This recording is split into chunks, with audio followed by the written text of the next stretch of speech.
So I think everybody knows me, but I'm Rob Going. You guys, I think today was a short sale. Question I found out about all of this late yesterday, about 3 o'clock. So, and I think I'm going to be the only one on the panel that's able to be here today. So it's kind of one of these things. I think everybody had good intentions. It just lost in communication in the mix somewhere. But for about the next hour, I'm fully available to go over any questions you have on short sales. I figure that'd probably be an easier route than to just give you the normal, here's what a short sale is and that. So does anybody have any questions on a short sale or about what's going on in the market in the world today? Or what about all the new HAPA rules and things for short sales? When do they take effect? Is that I'm not aware of the new ones, but I do know that there are some things coming down, and there have been some recent changes.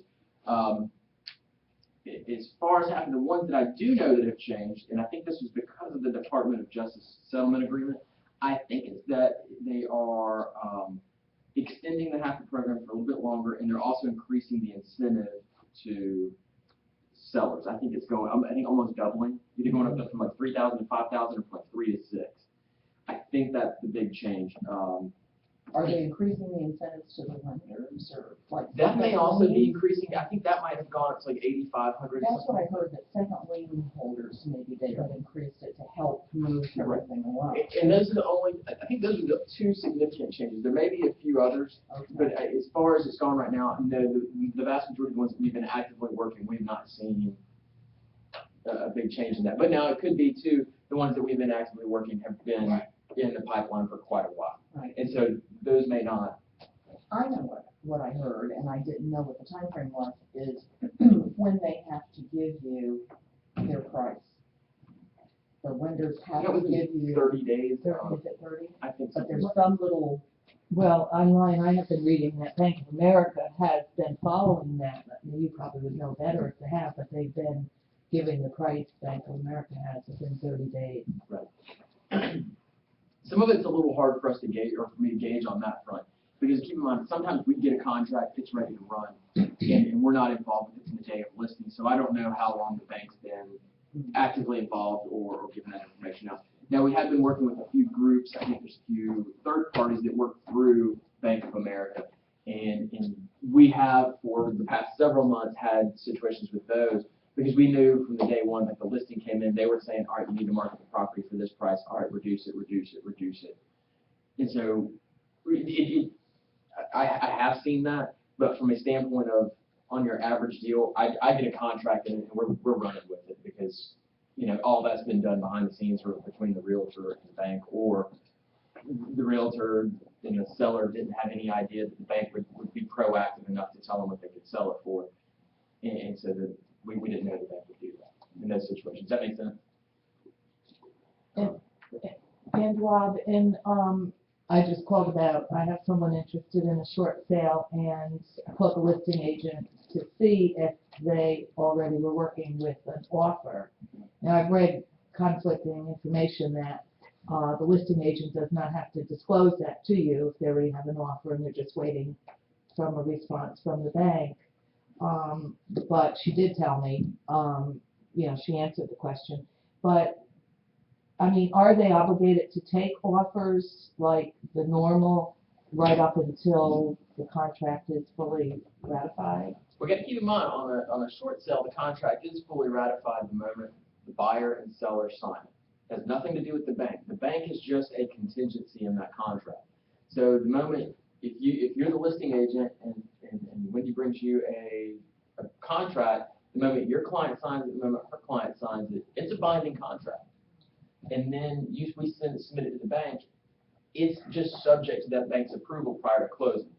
So from that standpoint, you've got a binding deal. Any other offer that would come in subsequent to that one, you would have to take it as a backup offer if you wanted to. Or you could just decline everybody and say, no, we've already got an offer, we'll let you know if it falls apart. Is that? You can decline it? I mean, subsequent ones, yes. But no, the first offer that would come in, once you've submitted it to the bank, I mean, you've got an offer and you're going to run it through, and hopefully the bank will approve it. Yes, Alan? In a short sale, you can decline the original or only offer. I had one of our agents come to me and say, this is a ridiculously low offer. And I said, well, tell your seller to turn it down. And he said, can I do that in a short sale? Yes, of course you can. Absolutely. Keep in mind on a short sale, you really have two challenges with a short sale. One is to get an offer, and the second challenge is to get as much as you can on that offer. A lot of people want to lowball them. A lot of people want to try to milk the system. What you got to keep in mind when you're representing your seller is that the bank is not going to just take a deal because it's a short sale and times are tough. They're going to sell that property for the fair market value. And so they're going to have that third party, either an appraiser or another realtor come out and give their opinion on what the property's worth. So if you've got a property that's worth $200,000 in today's market and you get a $125,000 or $150,000 offer, it's not worth your time most likely or your client's time to try to run that offer down and get that approved at that price. Also, the bank looks at AVMs. Yes. Does everyone know what an AVM is? Okay, and we can now pull up AVMs on Reallist. What's that acronym? I don't know, it's values Automated value, module or something like that. something. It, Automated values. a computer looks at the county tax records for the neighborhood as well as the MLS. Trulia and Zillow apparently do this, or Google, I don't know. But now CoreLogic, who provides our MLS service, does it, and it's part of our system, okay? And after going to the class the other day, I looked up several of my listings, my own home, etc., to see how they were valued. They can be way off. Yeah, I mean, I've heard that about, was it Trulia and Zillow? CoreLogic that's providing this, 70 to 80% of the big banks rely on CoreLogic data. They do. And I had to actually speak with CoreLogic during my short sale process and argue with them over what they had done. And I had to, like this thick and paperwork, but once they got it, then I was able to get them short sales. But back to your question, I mean, you can decline a short sale. So if the buyer brings you a bad offer, you don't have to take it. Now, keep things in perspective. If, 3 weeks from now, it's going to the foreclosure sale, you don't have another offer pending, run with it. I mean, what's the worst that could happen? It still goes to foreclosure. So, if it's just going on the market, he's not even in foreclosure yet, they've just started missing payments, you want to kind of hold out for as good or as much of an offer as you can. Because remember, a couple things are key or at stake here. One, you want to get the seller as much money as they can so that can reduce any potential deficiency they have. And the more you bring to the table as far as an offer goes, the more likely the bank is to approve it, the first go around. So those are some incentives. We have to get past the servicer, and they have percentages. Once you get past the servicer, then they'll take it to the investor. Well, right, that's the first step. Well, what does Yeah. the negotiator do though? If I'm working with a buyer and I've got some guy who's negotiating, and supposedly the bank has talked to the lady, but then the negotiator, I'm trying to find out what that conversation is. And you probably never will. Right. And what's the point? I mean, I don't understand the point of the negotiator. If he's obviously negotiating for the seller. Well, now, let me ask you this. When you say negotiator, who are you referring to? Are you referring to a third party that the seller hired to run this? Okay, Right. his job is to basically be a paper pusher, Right. to put the deal through, get all the seller's documents to the lender, to get the lender to approve the contract price that came in. So he's negotiating with the bank for the seller? If he works for the seller, he does. Yeah. But now, keep in mind, when we refer to negotiator oftentimes, we may also be referring to the individual at the bank you're dealing with. Right. Loss mitigation, closing coordinator. I mean, it could just be, you can call them customer service reps.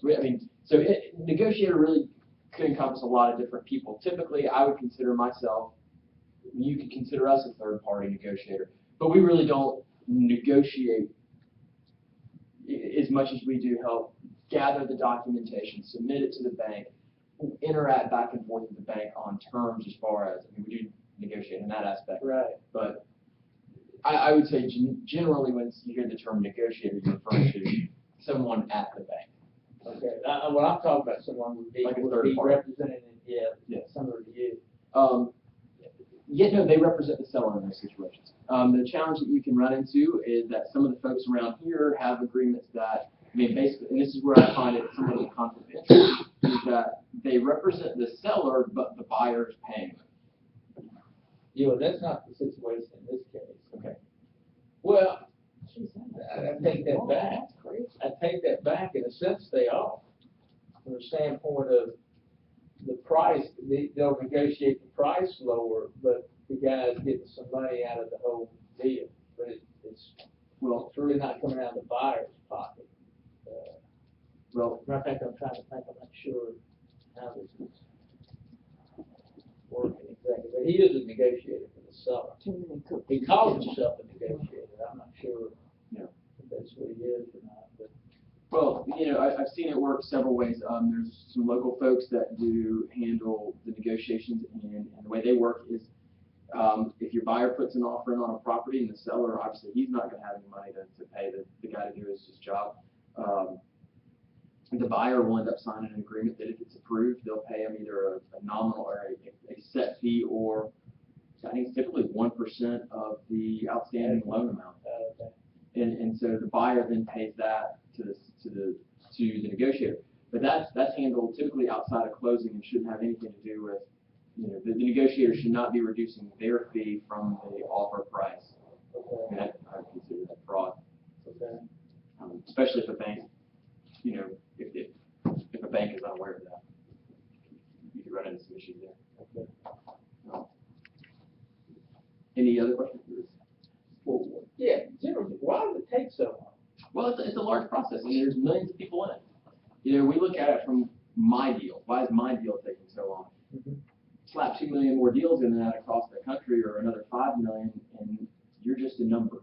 And so you got to keep in mind, you know, I think when I was talking to a Bank of America representative not so long ago, they've got, you know, 150 files, Right. and that's just at Bank of America. I'm sure the folks at Chase, Green Trees, City Mortgage, Citibank, wherever they're all at, I mean, they're probably all inundated and overworked. And you have to keep in mind the volume of information you're sending. You're sending 2 years worth of tax returns, bank statements, pay stubs, a hardship letter, income and expense report. I'm sure that's just some of the basic stuff that we send in. I imagine the bank's also pulling credit reports, and they're probably seeing some other behind-the-scenes documentation to make sure that what we're sending is somewhat true and accurate. Keep in mind, you know, you don't always have a seller who's Johnny on the spot. You know, I got a lot of people that want to claim that it's the bank taking forever when it's really my seller not getting me documents for 3 weeks or 2.5 months on it. Right. You know, so the banks aren't going to proceed beyond a certain point until they have all the documentation. And one of the challenges is sometimes if a seller doesn't get it all to you right away, you know, they piecemeal things in. Then by the time they finally have everything, they look back through it and they realize, well, these 2 things are out of date. We need more things. So one of the big pushes that you can really do to help a short sale move along quicker is if you're representing the seller, when we work with them, we try to get everything as soon as possible at one time. I really don't like submitting anything until we have everything. Okay. Now, we don't always get the fortunate ability to work that way, but, you know, we'll immediately start working with, you know, if you bring a client or a short seller, right after you take the listing agreement, we'll go ahead and start working with them. Hey, let's get your tax returns, your bank statements, your pay stubs. Even with the understanding that we're probably gonna have to update the bank statements and pay stubs, but go ahead, it gets that mindset flowing, it keeps them on or keeps them aware of what they're gonna need to do. It lets you get that hardship letter out, and then that way, by the time a contract rolls in, you've got every document that you need to submit, so you can literally upload the contract, the approval, or not the approval letter, but the authorization letter, and then start submitting all the other supplemental documents. The faster you can get those in, typically the faster the process will work. Right. Now, there are some banks like SunTrust that just take forever. I don't know if it's because they're inundated, or they just have not implemented the right policies and procedures, or maybe they're just trying to keep their costs down and not hire more people to get it done faster. I don't know. They just take a while. We've had the same thing with Wells Fargo on occasion, where they just black hole. But I think it's, you know, on the whole, it's getting a little bit better through the Equator system. At least with that, you can track them a little bit better. You can see the progress as you go, what all you need to submit, what they don't have, what they do have. Chase just got signed on with Equator, so that's another big, large bank that's moving in that direction. So it's getting there, but it's a process. And then keep in mind too, once you submit all the documentation, they've got to review it.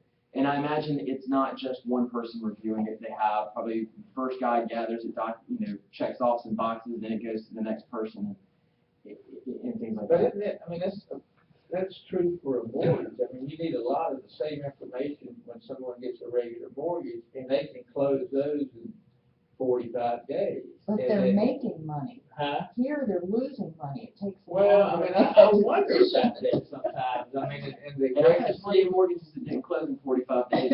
well, but I know, but generally speaking, but And look on the flip side too. When you're getting a mortgage, it's probably an easier process. Income verification of income. Right now, you've got a lot of people who are trying to short the bank that can afford to pay. that's true. So Okay, let me ask you this, is the movement toward more short sales and less foreclosures? I would say so. Is that, do you see that down the road? Well, I mean, I think there would be certainly be a push.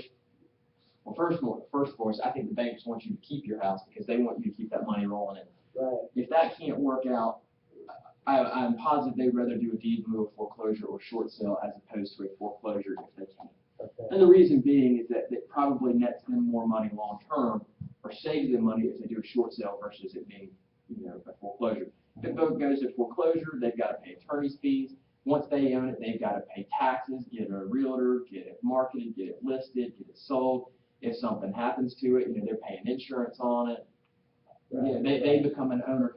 And take for account too, some of these neighborhoods, Wexford, Calton River, Belfair, Berkeley Hall, if you're Bank of America and all of a sudden you foreclose and take 10 of those properties into possession, that's $140,000, $150,000 a year coming out of your pocket just for homeowners association fees. So it's probably a fairly big push to get those things done as a short sale as opposed to putting them on the bank's book. Rob, what's the basis or the criteria for whether the seller in a short sale will receive a 1099 and have to pay deficiency or additional income tax? If the bank waives the deficiency, they are flat out getting a 1099, without question. They're going to get a 1099. Whether they have to pay taxes or not is dependent upon their circumstances. Now, I'm not a CPA, so do not hold this. So don't hold me to this. I would go talk to your tax guy. That's what I recommend to every client. If you're doing a short sale, go talk to your CPA or whoever handles your taxes. But the general rule of thumb is it's your primary residence. I say general rule of thumb. Hold that loosely. If it's your primary residence, at least through the end of this year, you should not receive or have any taxable implications because of the loss of your primary residence. If it's investment property or a second home, you may have taxable income. Now, keep in mind, if you paid $100,000 for something and you sell it for $50,000, you have losses. I mean, what income?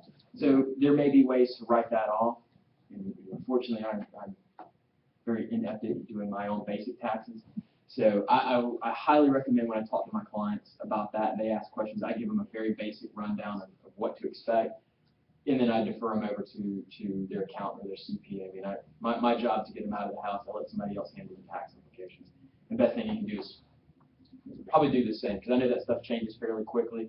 I believe they may be extending. I think this is part of extending the tax implications on waived deficiencies, but I'm not sure.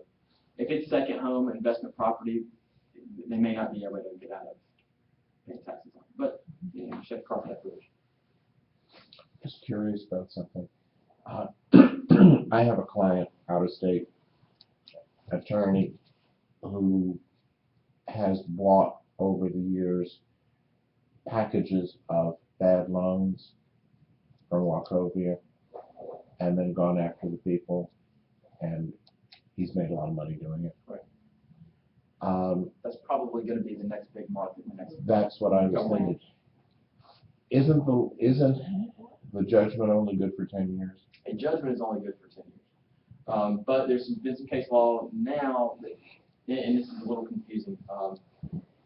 A judgment is valid or enforceable for 10 years, but you can at what point during that 10 years, I mean, I guess there's a little confusion right now. Normally, when that 10-year line would run, 10 years from the date the judgment was entered, unenforceable after that. It's gone.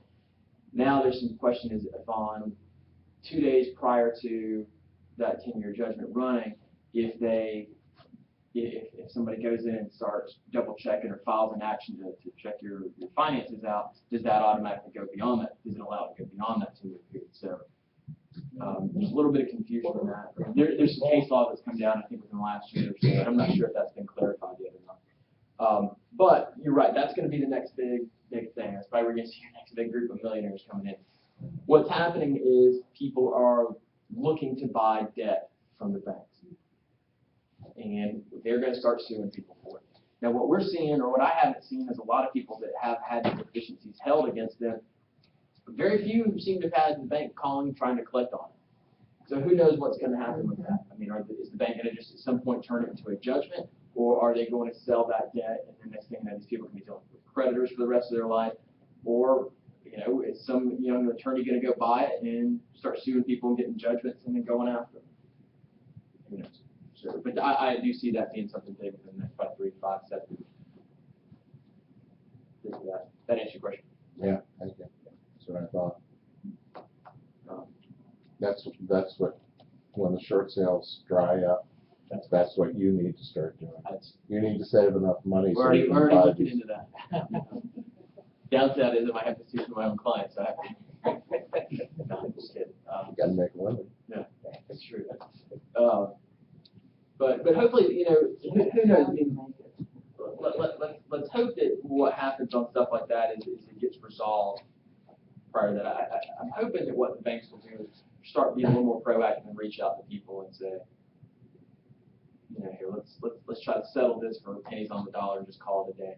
I think GMAC took that approach for a while. I don't know if they're still doing that, but I think they were a while back. We don't really deal with them too much, but for a long time, every time we would get them, I liked working with them because they were kind of the mindset. We don't want to deal with promissory notes.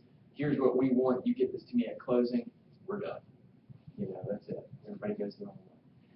But there are a lot of second mortgages out there, and that's where a lot of people are going to get held up and hit. So.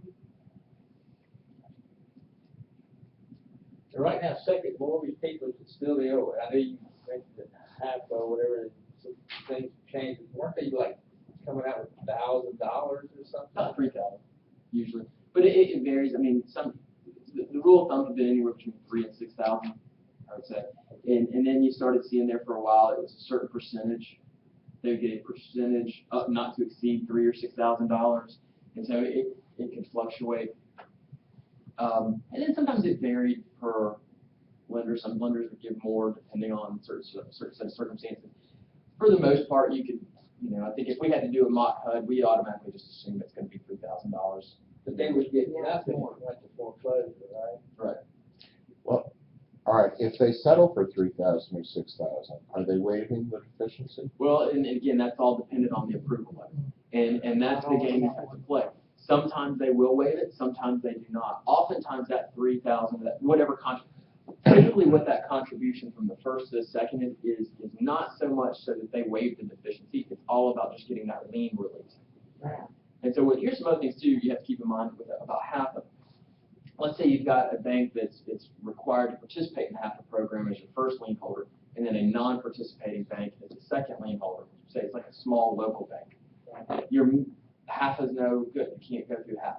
Because the whole premise of half is so that the seller walks away free and clear from all liens. So if the second lien holder is not willing to participate, then you have to go through it as a normal short sale. Depending on the bank, that could mean you lose out on any seller incentive that the bank was going to provide. Right. You may lose out on the ability to have the deficiency waived from the first lien holder.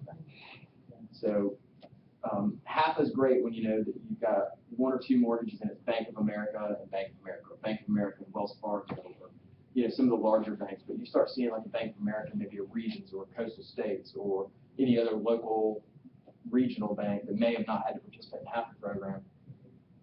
You know right then and there you just need to go straight to a normal short sale. What about that Fannie Mae and Freddie Mac orders? So one or the other, or both saying that they couldn't ask for deficiency judgment or something on ones that they had, that they guaranteed? I've had them all try to hold me to a deficiency on Yeah. some deal, some form, sometime in the past. Again, you gotta keep in mind the circumstances of every short sale transaction. It's easy for us to sit here and look at it, one client, this is it, and then assume that applies to everyone. Right. I've had people that truly didn't have a dime to their name. I mean, I wondered how they were eating. I really did. Right.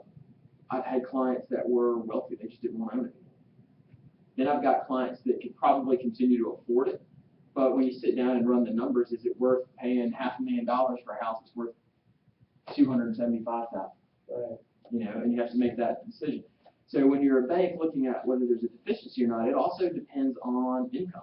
I mean, if you've got a client who's making well into six figures and he just doesn't want to pay his $1,800 a month mortgage payment, No, I Yeah, yeah. do understand. Yeah. I see that. Yeah. I don't blame them for that. Yeah. I blame them for everything else. yeah, I mean, so you run into that a lot. You know, we do run into that. Or if you've got somebody that's got a large amount of cash set aside, I don't want to give them this money. Well, I understand you don't want to give it to them.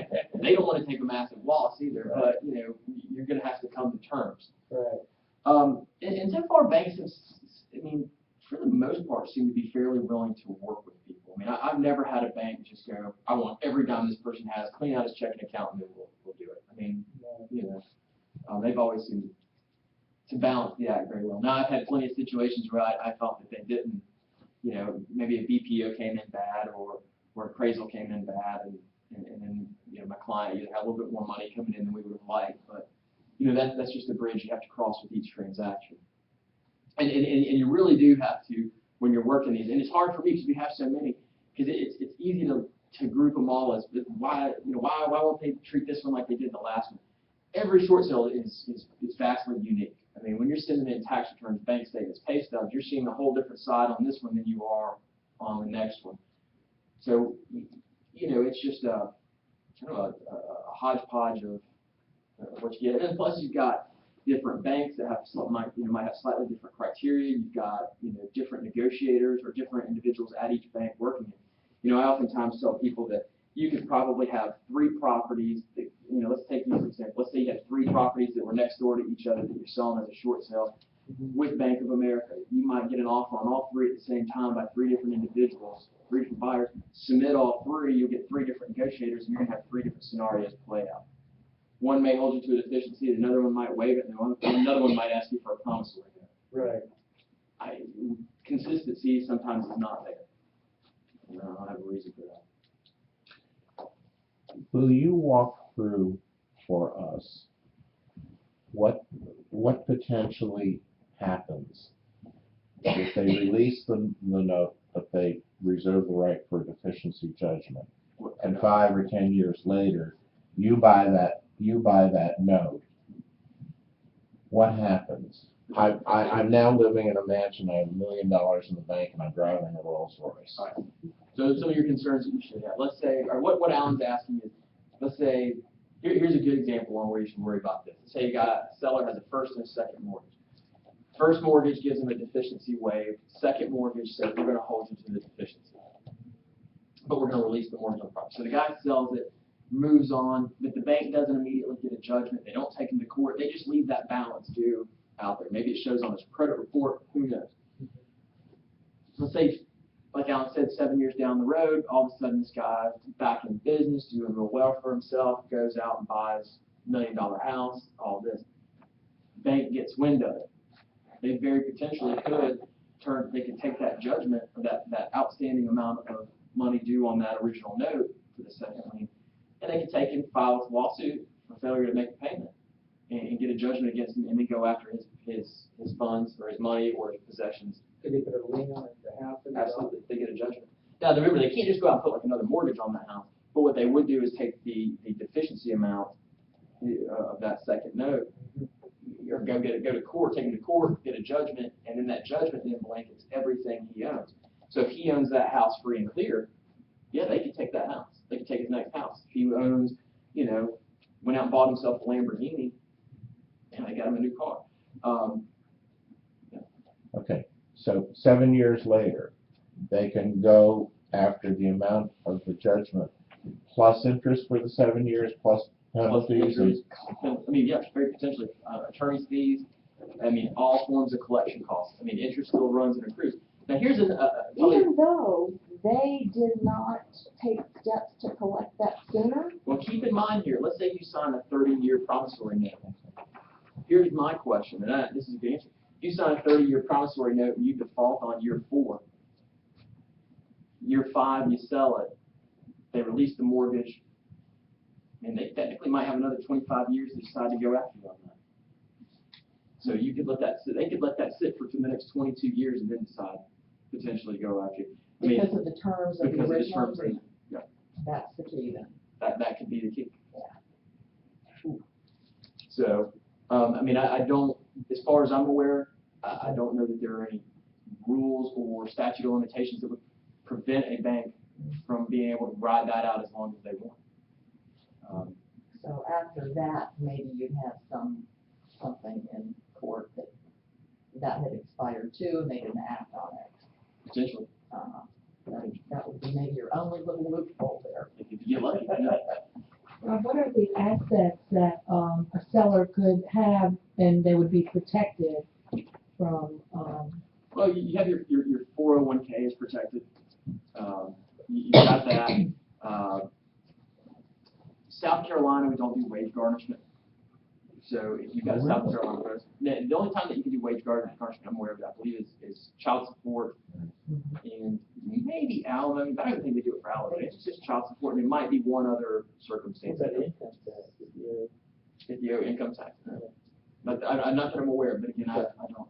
See that? Yeah. I'm pretty sure it's only child support. No, but they may do it for income tax purposes. But it's fairly limited on wage garnishment. The assets that they can go after, they can go after technically anything you have. Now, let's say Alan's scenario took place. Your guy went out, made a bunch of money after the fact. They went to go get a judgment, and then they want to take this house with that judgment. You have homestead exemptions, which means you get the first $50 some odd $1,000 worth of equity in your property. If you're married, it's double that. So if they had a judgment against you and they wanted to take your house, but that you now own free and clear, there's no mortgage or anything like that, they would have to levy on that property with their judgment, sell that property at the sale, and then they would have to reimburse you your homestead exemption first. Well, I guess not really reimburse you, but they would pay you your homestead exemption. Then they could apply the remaining balance to any other, sheriff, whoever they owe, is responsible for that. Then they would apply the balance to the debt that you owe. If it doesn't satisfy that debt that you owe, they can then turn around and take your car if there's enough equity in it. Now, you do have certain exemptions in your car. I mean, that's not a lot. We're just talking about a few $1,000s. Personal belongings, I think it's like $300 or $3,500. I think you get so much cash assets as well that they leave you, they're not allowed to take every last cent from you.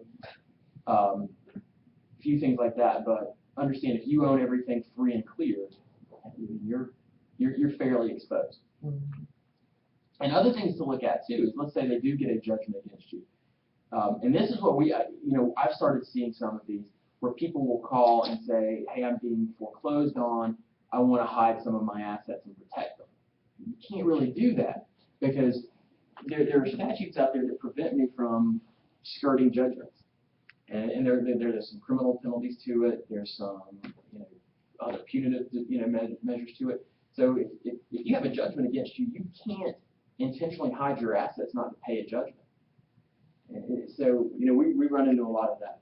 Can you start a 401k? Oh, you certainly start a 401k. That's not hiding your assets. That's planning and retiring. There's a difference between you starting. But that protects it. That protects it. But what I'm saying is, I give you $100,000 cash so that you can go do something with it. You know that this guy has a judgment against you, and so, or you make $100,000 cash a month, got in your pocket. Instead of going and paying your judgment off, you go, I can't do that. I'm going to take this money, hide it in the safety deposit box, and I'll just use it as I want. Nobody will be any the wiser. They can trace it. If they could track it down and trace it, they could get it from you. If they find out you're intentionally skirting your obligations to pay that judgment.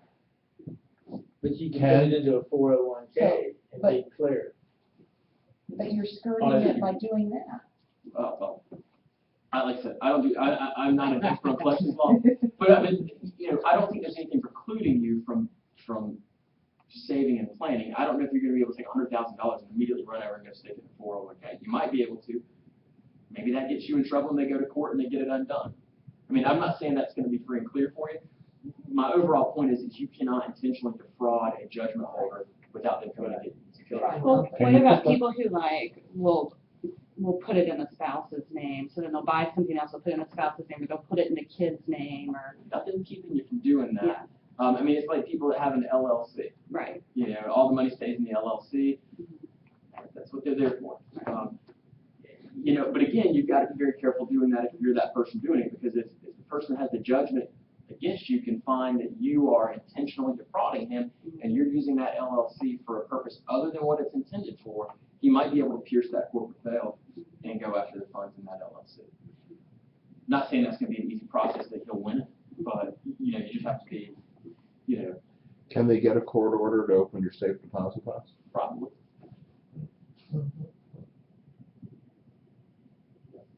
Yeah, I would say so. But as far as like the overall, the short sale portion of that, to kind of back to your question is on the deficiencies, you know, the next 5 to 10 years is going to be a good or a very neat era when it comes to debt collection and see how that works. There's going to be a lot of people that had deficiencies that are probably going to be getting sued or they, you know, collection efforts are going to double, I imagine.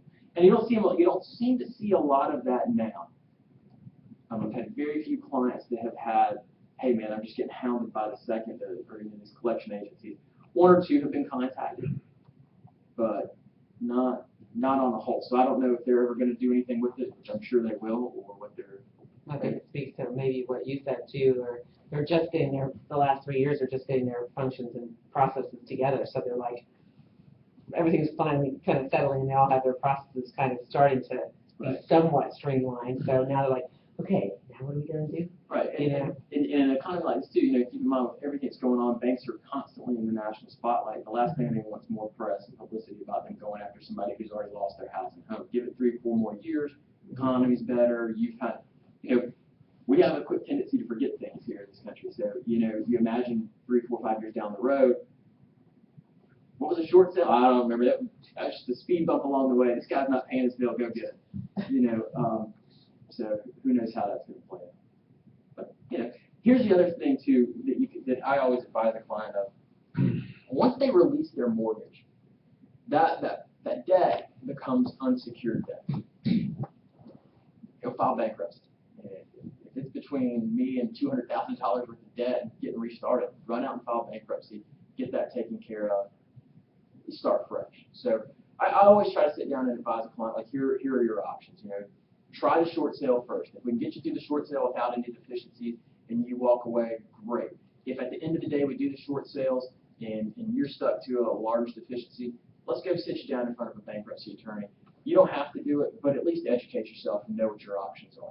Because the last thing you want to do is feel like you're free and clear and then have a $70,000 outstanding note or potential judgment against you that you're going to have to get over for the rest, you know, either pay back or it's going to linger over you like a cloud.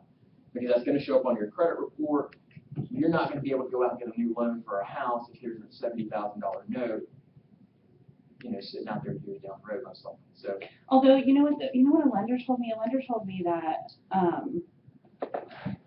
FHA, I don't know all the specs, but FHA is willing to loan if you have had a short sale at 60 days later. So, you know, somebody's losing their house in short sale and they can turn right around 2 months later and go get an FHA loan.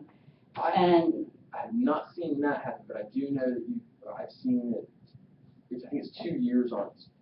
Fannie Mae, Freddie Mac guidelines, I believe, which is kind of the national guidelines, been I think 2 years on it for. If you've been short, if it's a short sale, I think it's 2 years, 3 years for deed in lieu of foreclosure or foreclosure. Is what that's Fannie Mae, Freddie Mac will then loan on. I've not heard the FHA, which would shock me, but I know I was shocked. I was like, well, how ridiculous is that? that is a bit strange. Yeah. But I nothing these days surprises me. I did have a client that we did a short sale for. His situation and circumstances was a bit different. He had to relocate due to medical needs. So he had a good job, relocated, he did not get a traditional loan through a normal lender, but went to a credit union. They gave him a loan. He's doing fine with it. I mean, that was within a couple of months of doing a short sale. Now, his interest rate was about twice what the going rate is these days. But It's still not bad. no, I mean, they know. It's at 6.5%. If it's fixed. Right. And if you did a bankruptcy, how long would you have to 7 wait? years. 7 years, so. But you know, keep it in perspective with everything too. You know, if you're filing bankruptcy, at least it gives you a clean and fresh start, depending on how you can go. And so, a lot of folks that are probably going to file a bankruptcy route would have a massive deficiency or some sort of, you know, if they do a short sale and they walk away from the short sale free and clear, there's no need for them to run out and do a bankruptcy unless they've got other substantial debt that would fill them. So usually I only do it in the event where, hey, we've got somebody that's just going to leave you, you know, with $100,000 or a substantial debt, go out and file bankruptcy and get it taken care of. And it's particularly look at, you know, you have to sit down with the client with that and just look at income and things like along those lines, because there's different levels or different chapters within the bankruptcy code that they can file under 7, 13, potentially 11. So, you know, I usually give them a real big, quick crash course in what bankruptcy is, and then I try to defer them over to a bankruptcy attorney to have those discussions. So if you, as a realtor, are taking a listing that is all, you know, it's not a short sale yet for that listing price, but if we have to reduce the price at all in the near future, it could become short sale. Well, let me ask you, when you take that listing price and you're asking if it's a short sale, are you factoring in just the mortgage payments, or excuse me, the amount to pay off the mortgage, or are you factoring in the commissions, closing costs, and everything? If you factor it in all, and you know, like, I mean, if you're barely cutting, I don't know, I'll probably defer to Alan on that. I mean, if it's a close call, would you, I mean, if it's not a short sale, I don't think you could advertise it as a short sale, but you might be able to say distressed property. You know, you got to be very careful about how you market. You know, you don't want to put yourself out there and claim it's a short sale and it not be a short sale, and then somebody want to put you behind dry. Then at the same time, you don't want to tell people it's not a short sale, they counter you back 5,000 less, and then it turns into a short sale. My problem working with a buyer, when I would see a disclosure like that, would be, well, if this turns out that he doesn't have the money, he hasn't even, you know, he's not in arrears on his loan, he hasn't talked to the bank, now he's not going to be able to perform, won't be able to close, because he won't be able to pay the commission or whatever. Right. That would be my concern. Yeah. I mean, if you've got one where it's a close call, I'd go ahead and make it a short sale. Yeah. Because here's what you can do. I mean, if you go ahead and make it a short sale, and work. I mean, if you're talking really close, I mean, if we're talking $30,000, $40,000 differences, I'd try and run it without one. That way, you get your seller some money. But if it's, you know, if you sell it at $425, that's going to make it a short sale, and houses are listed at $430, you might as well go ahead and market it at $425, just to get it out there and on the market and get it sold. I think that's how I would, from just a marketing standpoint. So that way, everybody's expectations are set. You can go ahead and get the buyer, or excuse me, the seller, to begin getting his processes enrolled. Because the last thing you want to do is market something as a regular transaction, get it ready to close, and then all of a sudden find out you're $10,000 short. Because here's what's really going to happen at that point. Either you're going to have to do it as a short sale, which is going to take months. The buyer may not be able to wait that long. The buyer may not want to pay that difference. You certainly don't want to lose any of the commission on it, which I can assure you the first place the seller is going to come is, well, since you're making so much money, why don't you cut your commission back on that? You know, so tough call. I would one-off that on every situation you got. If it's a real close one, I'd probably just go ahead and take a short sale route. Can you advertise as potential short sale? Sure, I've seen that, yeah. Yeah, I've seen But then do you start the process, or do you wait? Well, that would be my concern for them to show the house. I want to show something It's that I hard can to sell. start. No, you're right. Yeah, I think Seller. I think you do. I think you think it's going to be a short sale. I think you plan for that contingency and you start getting it ready. Well, do we just turn it over to you then? I mean, yeah, that could be a way to.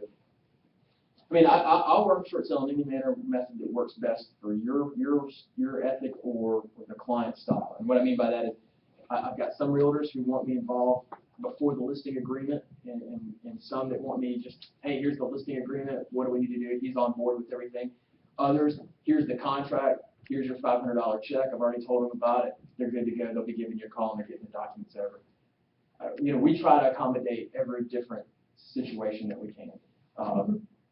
We're not perfect on all of them, but we do try our best to make sure that everybody's, from the most needy client down to the ones who, here's my documents, call me when I'm ready to close. We try to make sure everybody gets covered on that. Are you doing any different fees because I know I was dealing with another realtor that was doing all the stuff, Lynette and Equator herself, and I'm like, really? You just hand them over to your, attorney. And so are you charging a different fee when the realtor's handling more stuff? If the realtor's doing a short sale, no, I don't charge. For a long time, we've charged just a flat $500 fee, and on occasion we would waive it. We're getting ready to cut that waiving it provision, and just so you guys know why. Well, it's a lot of work, but what I found is a lot of people have the ability to pay it. Either the realtor just didn't tell them about that part of it, not necessarily you guys, but the realtor told me you would waive it. And so then I'm kind of on the hit, and I can't be a bad guy, so hey, we're just going to cut that. But it's usually just, if it's a short sale, for us to do it, I charge a $500 upfront fee, and then everything else comes from the bank on the back end. And typically that fee can run from $1,500 up to about $2,500. It's paid just as a commission would be. I don't argue with the bank on that fee. I mean, I know which banks will let me have what fee, and we don't really wiggle on that. I'm not here to I'd love to get rich, but I'm not here to hold up a transaction so I can make an extra $50 on that. If the bank says, no, here's your fee, as long as I know it's within guidelines of what we're allowed to get and what we've gotten previously from those banks, I'll be happy to do it. I've had others where it's just been as tumultuous as can be, and I've dropped my fee to $500 just to get the deal done and get it out the door.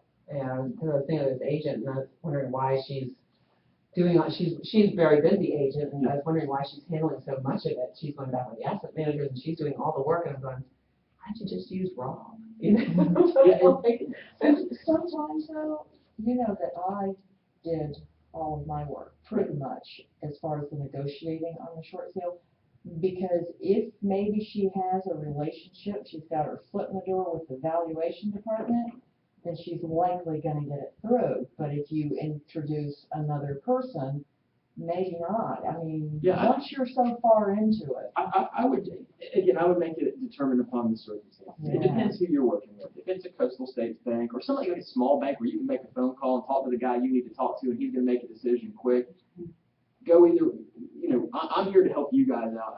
Like I said, $500 isn't going to be an end-all be-all for me, but I'm here to make sure that we get it done and whatever I can do to help you guys out. If you guys want to run it down, call me up. I'll support you through it. I'll help you. If you have questions, I'll walk you through it. We'll prep the settlement statements, things like that. We'll put our fee on the settlement statement like we would do it if we were doing the work. But as far as, upfront fees, things like that, no, we'll help you all the way through it. If it's a larger bank, or especially one that's using Equator, I would never recommend to a client to do it on their own. They're going to be too confused with Equator. We're still learning things on Equator, little tricks and little tips, tricks and things along the way. So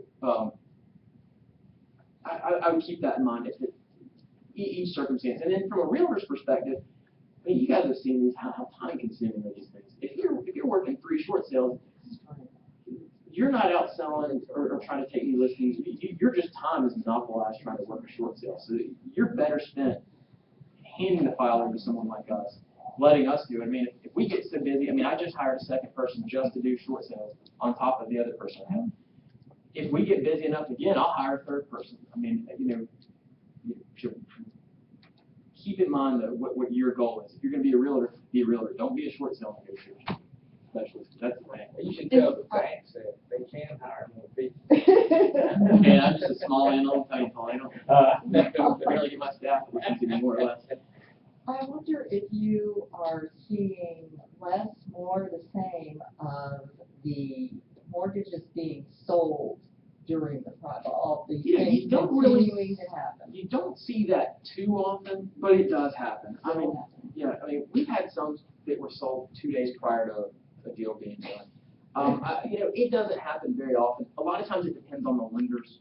If you're dealing with Bank of America, Wells Fargo, some of the big guys, which I say Bank of America a lot. I think because Countrywide was so big here, Bank of America, the vast majority of what we deal with seems to be Bank of America. That doesn't really seem to be too big of a problem. You run into like Aurora Loan Service in Bayview, some of those folks, which Aurora is now gone, by the way. Aurora is gone. Mine was GMAC, and GMAC's own company, they had a separate company. Right. 5 times in 18 months. Right, it can happen, so, you don't see it too often, but it can, and it's frustrating, you'd have to track down somebody else. I think one time we did it, if the approval letter had been issued, then the way it worked out was on one deal, we ended up continuing to work with the bank that had issued the approval letter, and they resolved it on the back end with the bank that bought it. The other bank, it was slightly, it extended the process for a little while longer, but they ended up, I think, doing basically a quality control audit to make sure that the previous bank didn't just approve one out real fast. And then they issued out a new approval letter. On the Same terms, yeah, as long as everything was matched up. You're saying approval as they approve the short sale, that's the letter. That's the Right, approval, right. So, Have you had any where they could not find the investor? if they had, they didn't tell me. But I wouldn't surprise me. And it's funny, they're very touchy about not letting you know who that investor is. I mean, it's not really hard to find out, but it's. I called Bank of America where I had my mortgage and asked who owned it. And it almost took an act of Congress to have them tell me. Well, yeah, it does, and I think even the rest of the rules give you some language that you can send in a written, you're supposed to send in a written statement, but I don't know why they're so, I've never understood the reason to be so secretive about. Well, one of the paralegals, yours or Sonia's, showed me that you can go into the tax record and there's a number in the file. It tells who that is, the registration company, number 6 or number 10. So I have 2 questions. One is, so I keep running up against these Freddie Mac issues. So I actually had one sell while my contract was pending, and I tracked it down to Fannie, and we wrote another contract, and they countered at some crazy number, and we had to walk away. And then now I've got one where I'm Real quick, was it Fannie Mae or Freddie Mac that counted at a crazy number? Fannie. Okay, we're getting a lot with Freddie Mac. Okay. Freddie Mac seems to just have, they just come back and it is Right. deal with us or go on. It was like $50,000 more than we had, right? I mean, on a $250,000 house, they responded at like $298 or something. And so we walked away from this. And then we wrote on another one, and there's one mortgage, out-of-state bank, mid-sized bank. They negotiated, told us what we had to do. We did it. Then they said, okay, now we got to send it to Freddie. And we've been waiting and waiting and waiting and waiting and waiting. And I'm thinking, okay, did you negotiate the number that you need and it may not be accepted, or did you negotiate the number that you know Freddie's going to accept? Great question. I don't know. You would think that they would have the guideline to know that this is going to get approved with what we've accepted. And it seems that the vast majority of times, or at least in a large majority of times, that whatever the bank negotiates is typically accepted by the investor. I mean, I do think that they have some inkling or an idea of where the ball will land. But every once in a while, it does pop back where, hey, the bank's good on it, and then all of a sudden, Freddie, and it seems to be Freddie Mac more with us than any other investor. They come back and it's something, oh, we need another $70,000. And it's exactly as you described. You're like, Right. I don't know if the house was worth that in the boom times. I don't even think, to be honest with you, I don't think the loan amount was for $270,000. Right, yeah, right. You know, I don't know if maybe they're getting their stuff from the CoreLogic, or if they, because believe it or not, bad BPOs still happen in ruined deals. I mean, we've had several, and the only thing we've really figured out to get around that is we just cancel the deal and talk. Well, what we usually do is talk to the buyer and say, hey, listen, we think we got a bad BPO. What we need to do is cancel the transaction, wait a week, resubmit it. Can you sit it out for that long and do that? Well, the Fannie Mae person basically told me this is what we're insured for. So if you don't pay it, we're going to get this number anyway. So if you don't want to pay it, that's fine. Thanks so much. But then now I'm wondering, is anybody contracting with you from a buyer's perspective, like saying, I'm trying to buy a short sale and I'm not getting anywhere and I want an advocate on my side pushing the other side? I don't charge anybody for that. If you have a buyer who wants to buy a short sale, if you'll send me the contract down, I'll reach out and touch base with them early on. I try to, the main thing I do is try to explain to them, and this will go a long way with you guys as well, I'm sure you do. You're gonna have to explain to them once a week, this is just the process. And a big key thing is patience is a virtue.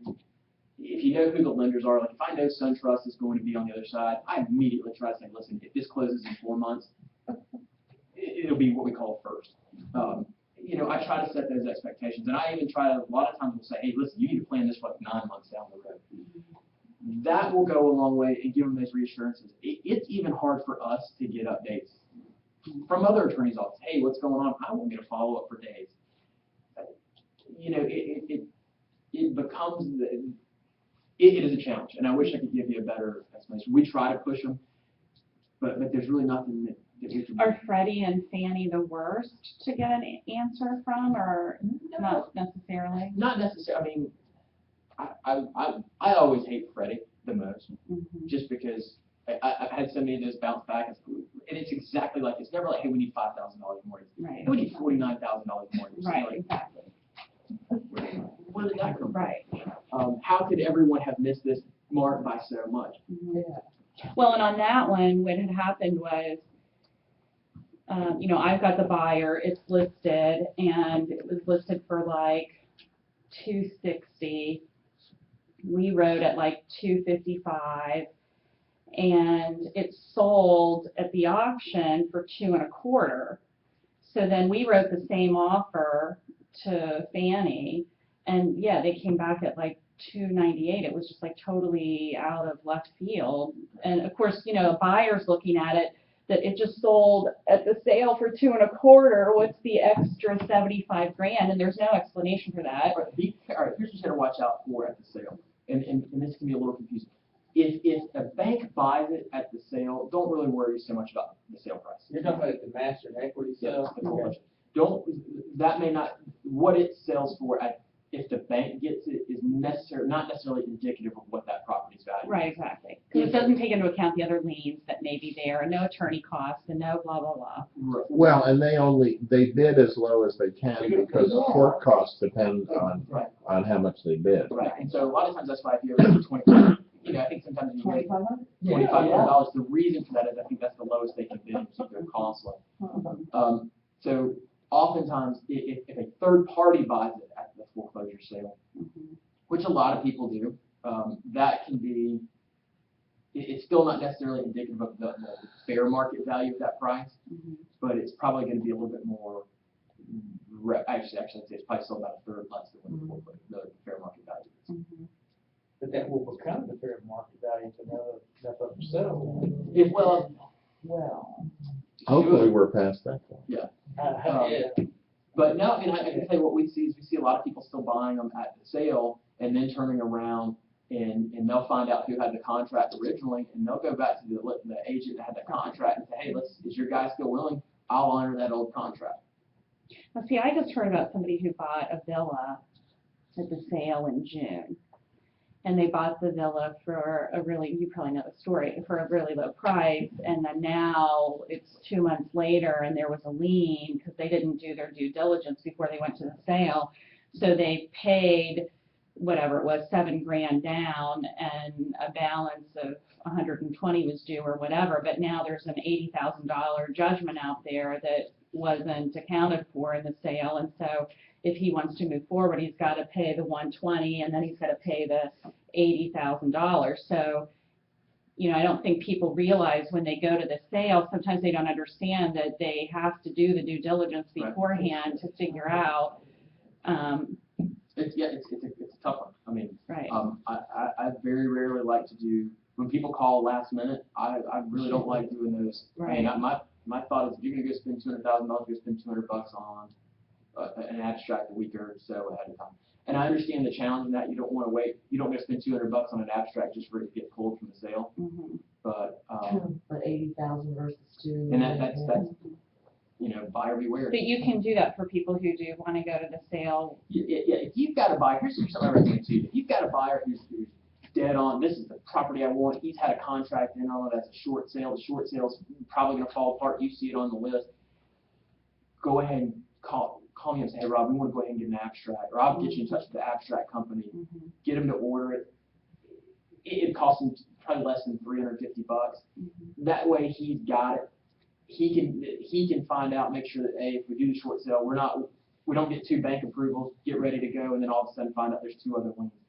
If he goes to the foreclosure sale to buy it, he at least knows what all's out there. Because keep in mind, if the first bank is foreclosing and they've properly named all the parties, it will wipe out all subsequent liens and judgments as far as to that property, except for tax lien, certain tax lien. So I've had people go buy a property at the sale and realize there's a $10,000 tax that they've got to pay off. So.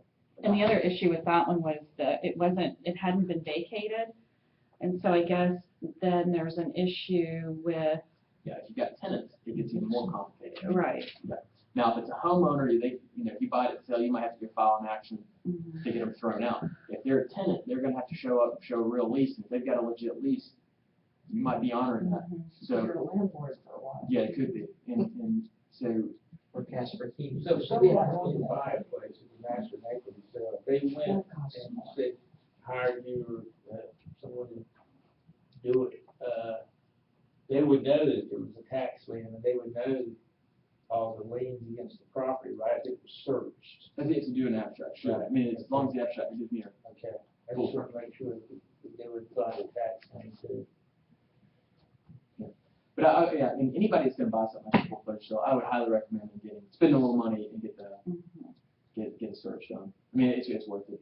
I mean, even if it ends up falling apart, you only spend a couple $100, but it could save you, like I said, $8,000, or it could save you the $7,000 if you decide not to. Well, yeah, because at the end of the day, that person had to walk away, so they Right. lost $7,000. And from what I hear, if you walk away from enough of them, that could cost you your ability to go in and bid in the future.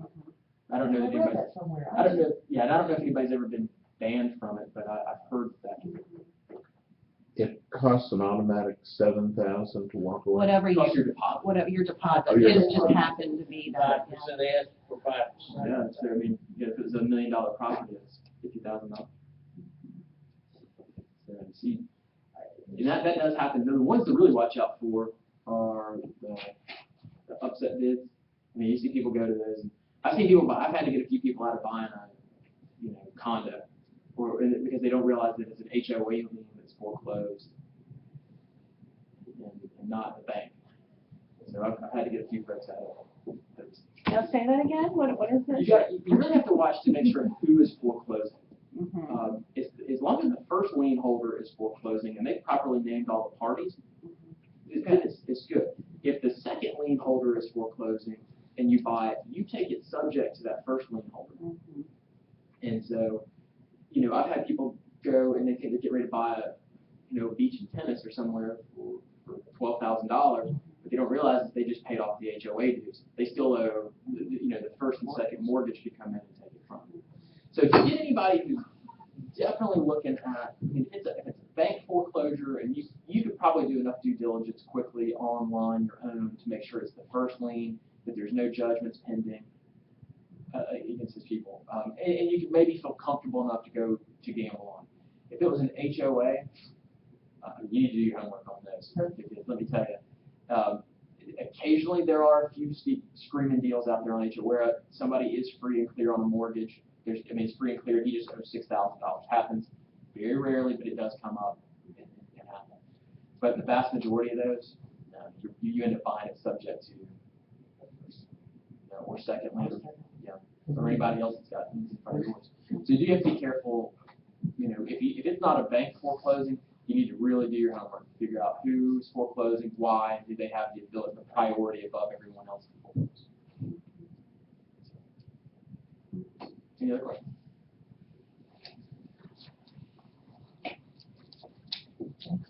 No problem. Thanks. Thank you very much. Yeah, my pleasure. And if y'all have any, I mean, I'm always available downstairs, just swing on in or give me a call, and then try to do what we can to help you out.